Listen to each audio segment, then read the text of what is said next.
Bergman had been struck by the idea for Winterlight after listening to Symphony of Psalms by Stravinsky, and he suddenly had this vision of a film set in a small church in Uppland, which is north of Stockholm. And somehow the idea of a film about a pastor in crisis came to him. And then he and Kebilarate went to see the minister who'd married them in a small parish in the countryside, and the minister happened to say that someone in his parish had committed suicide, and he'd come for help, and the minister had not been able to help him. So out of that came, if you like, the seedbed for the screenplay of the film. The whole film lives up to its American title, Winter Light, because it was shot in a very, very cold period of the year up in Dalarna, and the snow and the ice, I think, suggest the congealed quality of the people's personalities and their spiritual situation. It's a very good metaphor, just as in Through a Glass Darkly. The island is a wonderful metaphor for the complete isolation of those people. And just as in The Silence, the hotel becomes a kind of claustrophobic, almost like a womb in which these people are trapped. The look of Winterlight is very different to Through a Glass Darkly. It's very pared down, very aesthetic, very unglossy, and Sven Nykvist's camera work is anything but beautiful, deliberately so. There aren't these magnificent shots of the sea which you get in Through a Glass Darkly. It's because Bergman, I think, really wants to get a gritty quality into the film, and that's particularly illustrated in the scene by the rapids where Max von Sydow's body is found, and Gunnar Björnstrand has to go and see it, and Nykvist uses a number of high shots to illustrate the man's loneliness as he looks at this corpse. When it came out, I remember certainly being very shocked that this did not look like a Bergman film. It didn't have that spectacular technical expertise which we associated during the 50s with Bergman. But looking back, I think it was very deliberate on his part. It wasn't a budget problem or anything like that. He just wanted something very, very wintry and very, very severe.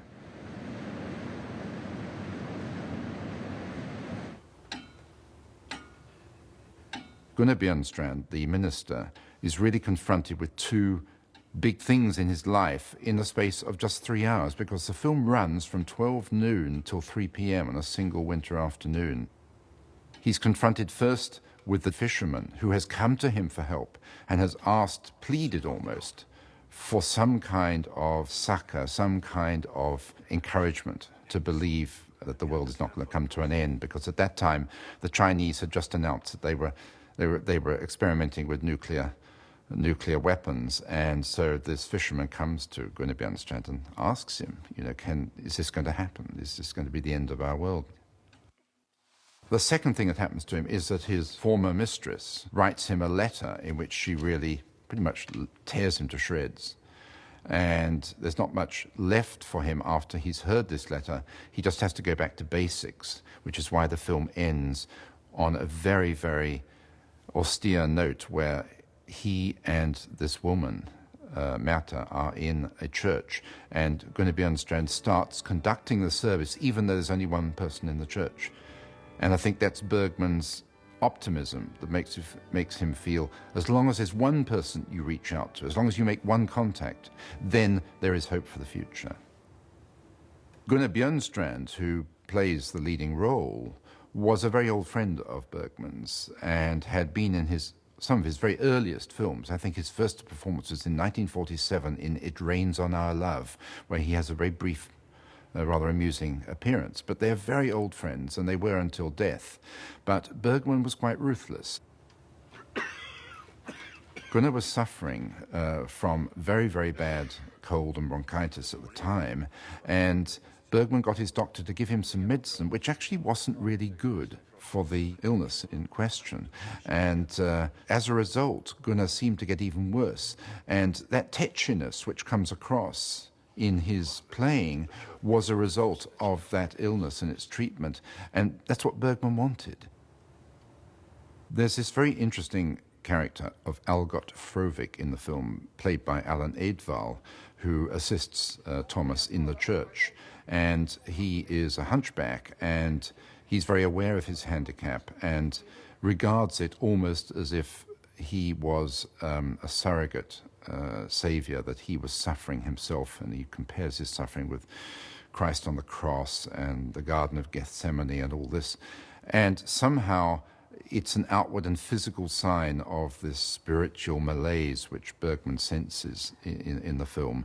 But there's an extraordinary goodness which radiates from Algot Frøvik, an extraordinary conviction. Even though he's suffering, he is absolutely persuaded of God's existence. There's no hesitation, whereas in the Gunnar Bjørnstrand character there is, and Gunnar Bjørnstrand knows that, and that's really the kernel of the film. We are shown one person who is a truly religious individual, and that is Algot Frøvik. That's his role in the film.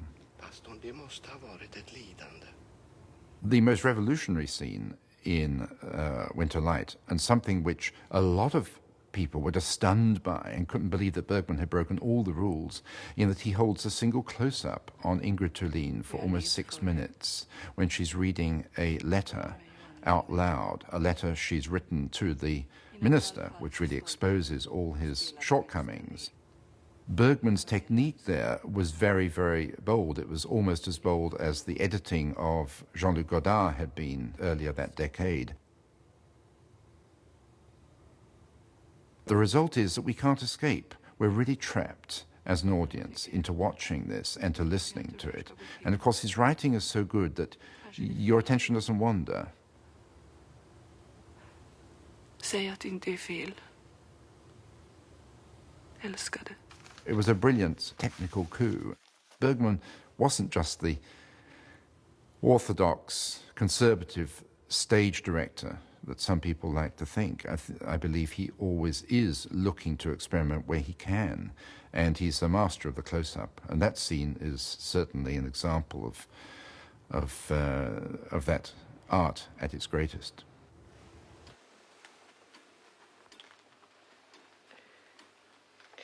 Jag måste få tala med pastorn. On the face of it, Winter Light is Bergman's most religious film. But I don't think you need to have an intimate knowledge of Lutheranism or Christianity as a whole to appreciate the film. I don't think so at all, and that's why it crops up on many people's 10 best lists. It's really about one person's crisis of faith, faith with a small f, if you like. He happens to be a minister, but he could be a doctor, he could be a lawyer, could be a writer, could be anything. But it's really about coming to terms with yourself and with hypocrisy. And Bergman, I think, suspects many in the church of his hypocrisy, and he'd seen that when his father was around, because he'd seen his father giving these wonderful sermons in Hedvig Eleonora Church, and then he would come home, and if Bergman wet his bed, you know, he'd be locked in a cupboard or forced to wear a red dress for the rest of the day. And there was this collision between the tenets of Christian faith and the reality of the home life. And I think that in Winter Light, he is saying, can someone live with that? I think in all three films in the trilogy, there is this desperate need for communication. The original Swedish title of Winter Light is Nattvardsgästerna, which means the communicants, in the sense of people going to a church and taking communion. But there's also this double meaning of trying to communicate one with another, the people who communicate or don't communicate. And the irony is that we see these people coming to the church at the beginning to take communion, but in fact they're not relating one to another. And that's the whole issue that Bergman wants to discuss, is how do we relate to one another? There's a very telling moment in Winter Light when Gunnar Bjørnstrand and Ingrid Thulin are in a car coming back to the church, and they stop at a level crossing to let a freight train go by. And the Gunnar Bjørnstrand character says, it was my parents who urged me into religion. And you feel that's Bergman speaking. And the wagons of this freight train, as they gather speed, seem to be like gigantic black caskets, almost coffins. I think it's why we forgive Bergman so many things, in that he addresses us without any fear at all. He almost works out his own problems on screen and invites us, the audience, to be part of that solving process.